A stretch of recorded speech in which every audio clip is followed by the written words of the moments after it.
Sa nakaraang video ay natapos tayo na kung saan ay may nakita tayo na isang malakas na martial artist na sinasabing maaaring makatapat ng ating bida na si Qian Yuhun, at ito ay ang panganay na anak ng Merm Alliance head na si Yon Buso. Binati naman siya ng second strategist dahil sa matagal na silang hindi muling nagkita.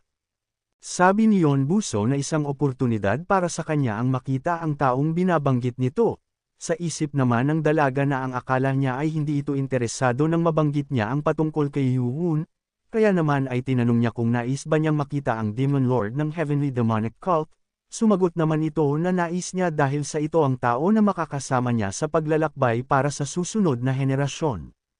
Dumaan ang mga araw magmula nang nagtungo ang sugo ng Imperial Family sa Heavenly Demonic Cult, ang Sage King, Ju Taegam na takot sa mga tao ng Heavenly Demonic Cult ay mabilis na nakipag-usap at ninais na makaalis kaagad, ngunit dahil sa payo ng Demon Lord Qian Yuhun ay wala itong nagawa kung hindi ang puwersahan na pumasok ng Demonic Cult. Kumpara sa inaakala nito na mas magiging nakakatakot ang pamamalagi niya ay kabaliktaran, dahil sa ang Heavenly Demonic Cult ay tinarato ang Sage King ng maayos. Kahit na nahirapan ito sa pag-adjust dahil sa biglaang pagbabago ng pakikitungo ng mga ito sa kanila noong una, ay habang dumadaan ang mga araw ay naging maayos ang panunuluyan niya dahil sa kakaibang pagtrato sa kanya. Sa kwarto naman kung saan nanunuluyan ang Sage King ay sa isip nito na ang paligid ay hindi naman ganun kasama, maliban sa Orthodox Merm Alliance. Ang dalawang puwersa ay palaging nagpapadala ng kanilang kakatawan sa mga pagpupulong upang maitago ang kanilang pagkakakilanlan. At kung mangyari na ang Demon Lord mismo ang magtutungo kasama niya ay ang kapangyarihan ng kanilang Emperor ay aanggot. Sabi ng kanyang amang Emperor na ang diplomasya ay isang natatanging kakayahan, at kapag ang sitwasyon ay nag-iba dahil sa nangyayaring ito, ay ang kanyang posisyon na mababa kumpara sa Soul King ay maaring umangat. Nang bigla naman na tinawag siya ng Southern Military General na si Yon Namgon, kaya naman ay sinabihan niya ito na pumasok. Humingi naman ito ng paumanhin sa kanyang biglaang pagdalaw dito ng gabing-gabi, matapos ay nagtanong ang Sage King sa general gamit ang sound telepathy na kung ang mga bahay ba ay magiging maayos, ay sa tingin ba nito na ang Demon Lord ng Heavenly Demonic Cult ay makikiisa sa magaganap na seremonya, hindi naman agad ito nakasagot. Matapos ay nagsagawa ito ng aura barrier upang walang ibang makarinig sa pag-uusapan nilang dalawa.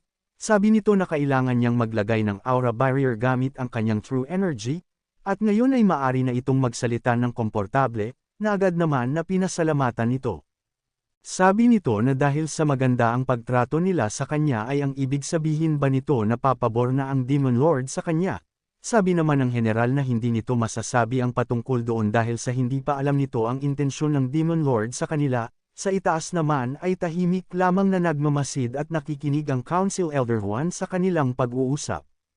Sa Heavenly Demon Cult Inner Medical Pavilion naman ay nagsasagawa ng panggagamot ang Divine Doctor sa ama ni Qian Yuhun na si Qian Ojong, hindi naman makapaniwala ang Demonic Doctor na si Baek Jongwoo sa kanyang nakikita, dahil mismong ang Divine Doctor na mismo ang kanyang napapanood na nanggagamot sa kanilang dating Demon Lord. Sa isip nito na ilang oras na itong nagbibigay sa kanilang Supreme Lord Qian Ojong ng mga acupuncture, at ito talaga ay ang pinakamagaling na doktor sa Zhongyuan, at ang kanyang mga medical techniques ay ilang hakbang ang lamang sa mga nakatalang mga teknik sa mga libro. Dagdag pa nito na ang kanyang pangangatawan ay hindi man lamang nagagawang mapagod kahit na ilang oras na itong nanggagamot, kaya naman sa isip nito na kailangan na din niyang hubugin ang kanyang physical arts.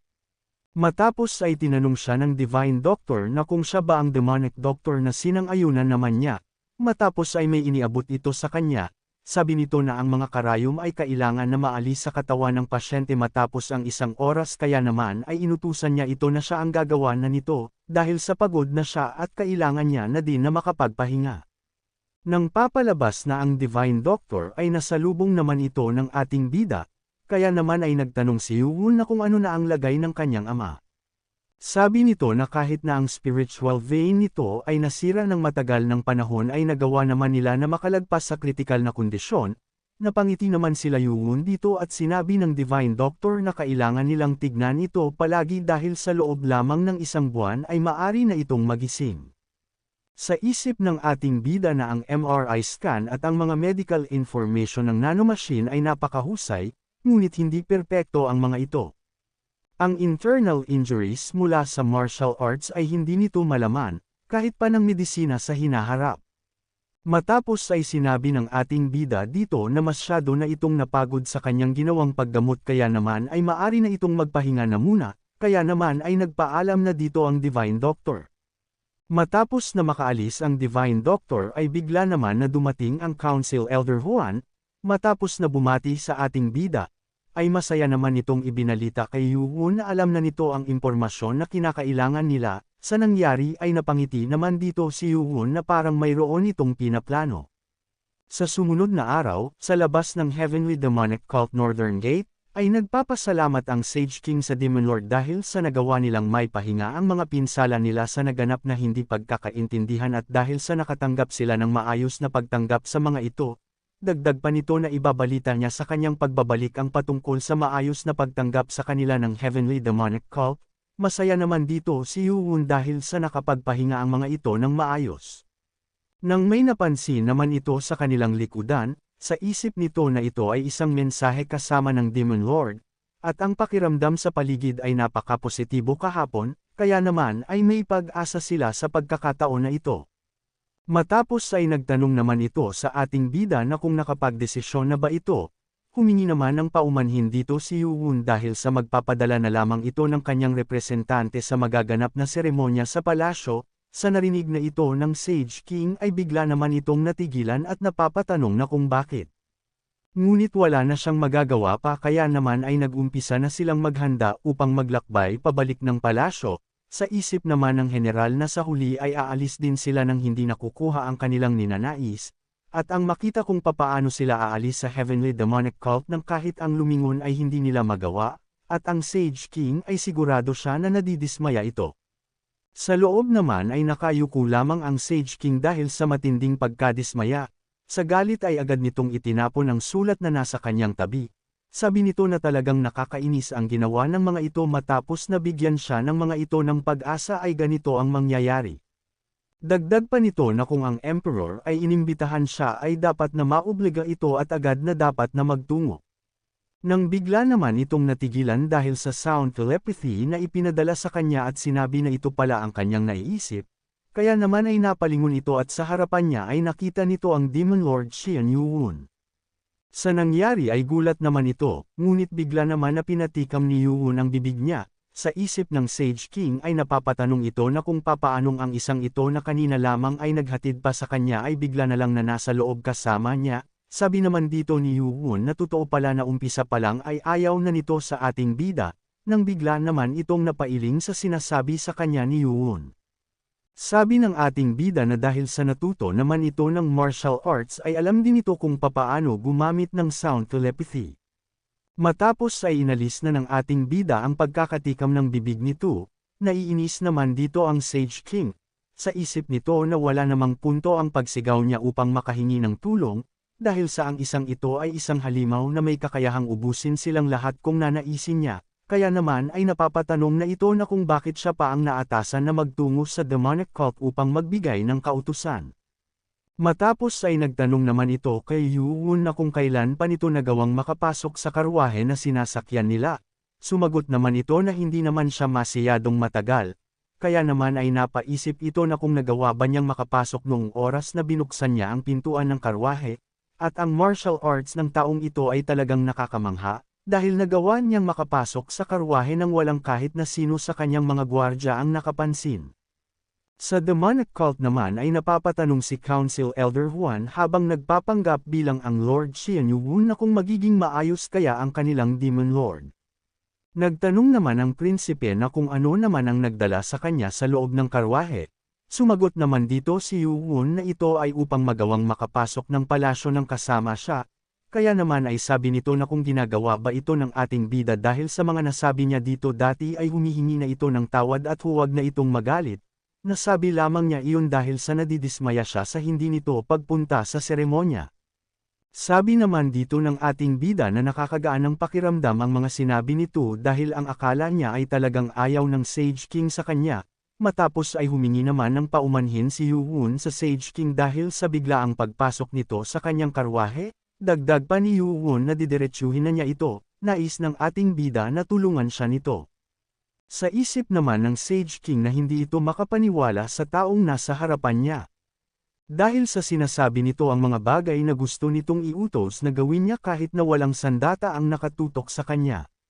Dagdag pa nito na totoong natatakot siya sa isang ito, ngunit ang salita ng isang royalty ay walang katumbas, kaya naman ay hindi ito makakapangako ng ganun lamang kadali, kaya naman ay tinanong niya ang ating bida na kung anong tulong ba ang nais nito sa kanya.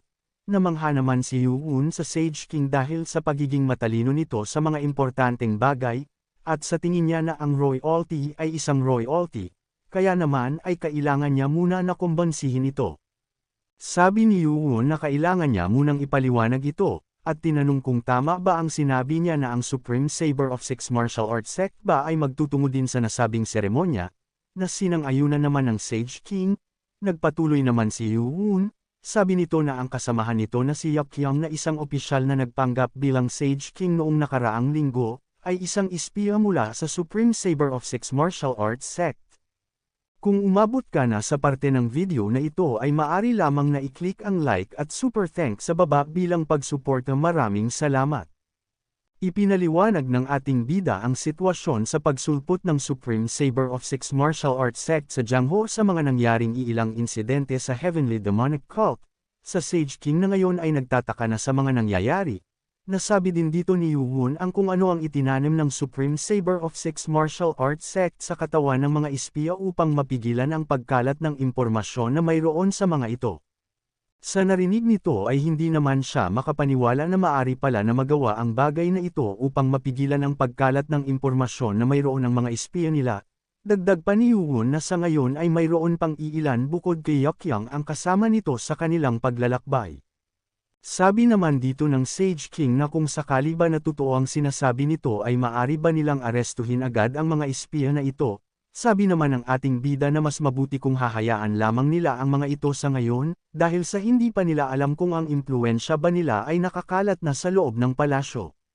Sa isip naman ng Sage King na ito pala ang dahilan kung bakit palihim na pumasok ito sa karwahe niya, ay upang mahanap ang mga ito at iligpit.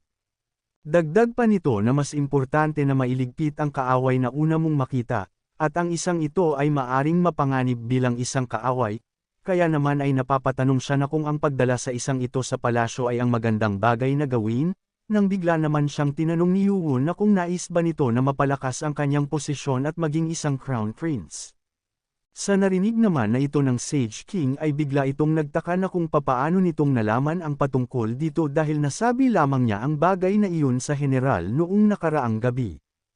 At ang barrier ay inilagay doon gamit ang true energy kaya naman ay walang iba na maaring makarinig sa kanilang pinag-uusapan. Dagdag pa ng ating bida na huwag na itong masyado pa na mangamba. Dahil kapag nagawa niyang malaman kung sino ang mga nagpaplano ng hindi maganda habang nagtatago siya sa palasyo ay agad niyang ibibigay sa kanya ang mga ito. Hindi naman makapaniwala ang Sage King sa sinasabi ng ating bida, kaya naman ay sinabi ni Yoo-won dito na ang kanyang plano ay ang magawang mailigpit ang mga ito at hindi ang magmukhang mabuti sa harap ng emperador. Bigla naman na napaisip ito na gaya nga ng sinabi niya na kung magawa nilang mahanap ang mga espiya at ang mastermind na nagtatago sa loob ng palasyo, ay magmumukha silang mabuti sa mata ng emperador, at kung sakali ay maari niyang malagpasan ang Soul King at maaring mapalapit sa posisyon bilang isang crown prince, kakailanganin niya ng mga achievement sa buwan na ito bago maganap ang Dano Festival, kaya naman ay ano na ang kanyang gagawin ngayon. Nagtanong naman ito kay Yoo-won na kung sakaling tatanggihan niya ang alok nito ay ano naman ang gagawin niya. Sinagot naman siya ni Yoo-won na hahayaan na niyang ang imahinasyon na ng Sage King ang sumagot ng tungkol dito. Nang bigla naman itong natigilan dahil sa kahit na hindi niya sundin ang nais nito ay ang mga bagay ay mangyayari pa din sa kanyang nais, kaya naman ay iisipin na lang niya ito bilang kailangan niya ang Demon Lord para sa kanyang sariling ambisyon, dahil ayaw din naman niyang matalo sa pagkakataon na ito. Sa nangyari ay sumang-ayon na ito sa nais na mangyari ni Yoo-won, kaya naman ay sinabi ng ating bida na kung ganun ay siya na ang bahala sa kanilang paglalakbay patungo sa palasyo, nang bigla naman itong natigilan na kung ang ibig sabihin ba nito ay magsasama sila sa loob ng karwahe na ito sa kanilang paglalakbay.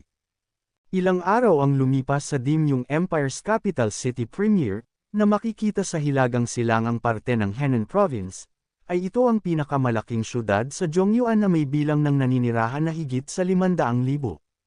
Kapag pumasok dito mula sa labas ng kastilyo, na 10 beses na mas malaki kumpara sa Heavenly Demonic Cult's Castle, ay aabutin ka ng halos 1 oras upang magawang makapunta sa city capital gamit ang karwahe, at ipinapakita lang nito ang laki ng syudad. Sa central part ng capital city Dragon Palace South Gate, ay matagumpay na nakarating ang Sage King at ang ating bida. Nang tumigil na ang kanilang karwahe, ay napasabi na lang ang Sage King na sa wakas ay nakarating na din sila sa Royal Palace, dahil ang nakaraang 7 araw bago sila makapasok sa Hubei Province ay talagang napakahirap, at napapatanong na kung papaanong nagawa ng taong iyon na samahan siya ng 7 araw nang hindi man lamang nagsalita, at ang katahimikan na naranasan niya ay talagang napakasakit. At mabuti na lamang nang makapasok sila ng Hubei, ang Demon Lord Xian Yuun ay nagsuot ng maskara ng isang Imperial Guard na si Li Han, at lumabas sa karwahe, at dahil doon ay nagawa niyang makahinga ng kahit na sandali. Ang tunay na Li Han ay nasa Demonic Cult Branch sa hilagang parte ng Hubei, kaya naman ay napapatanong ito na kung papaano niya nagawang makapaghanda sa loob lamang ng 7 araw, at bukod pa doon ay hindi man lang nagawang mapansin ito ng kanilang leader na si Namgan ang kahit na ano dito. At nakakamangha ang bagay na ginagawa nito. Matapos ay sabi ng kanilang pinuno na ang 10 sa kanila ay paglilingkuran ng kanilang Sage King at ang iba naman ay inutusan niya na ibalik na sa kanilang mga posisyon.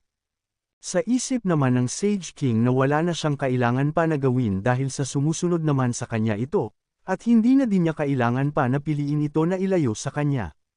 Nang bigla naman na may napansin ang ating bida, sabi niya na mukhang ito na ang Jinan Palace kung saan nanunuluyan ang Emperor. Ang palasyo nito ay talagang nakakamangha na kumpara sa kanilang palasyo ay hindi ito magagawang may kumpara. Nang bigla naman sila na tumigil, dahil sa may hamarang sa kanila, sa isip naman ni Yuun na kung ang lahat ba ng mga ito ay mga eunuko, at halos kamukha ng mga ito ang Council Elder Juan. Nang napansin naman nito na ang lahat ng mga eunuko ay may alam din sa martial arts, at ang isang ito base sa kanyang martial power ay sigurado siya na ang kanilang pinuno. Sa loob ng Great Ming Empire, ay mayroong 4 na organisasyon na maalam pagdating sa martial arts, ang Eastern Depot, Western Depot, the Great Flourishing Depot, at ang Emperor's Royal Guard, ang Embroidered Uniform Guard. Ang 3 depo ay ang uri ng organisasyon na gumagalaw lamang kapag ipinag-utos ng Emperor, sa madaling salita sila ay ang mga Depot Guard. Ang mga ito ay naging parte na ng imperyo sa loob ng mahabang kasaysayan, sila ay naatasan upang sa paghuli sa kahit na sino anuman ang katayuan at hatulan ng kamatayan agad. Ginawa nila na kuhanin ang Embroidered Uniform Guard bilang parte ng organisasyon sa ilalim ng katwiran na masyado nang lumalaki ang kanilang organisasyon at kakailanganin na ng madaming trabaho. Dahil dito ay nagsanhi ito ng hindi pagkakaintindihan sa pagitan ng Embroidered Uniform Guards Commander, at sa Eastern Depot's Admiral upang magkaroon ng palagiang pagdidiskusyon. Kaya naman kung gusto mo na masubaybayan ang ating kwento ay i-open mo lang ang notification bell pagkatapos mo na mag-subscribe.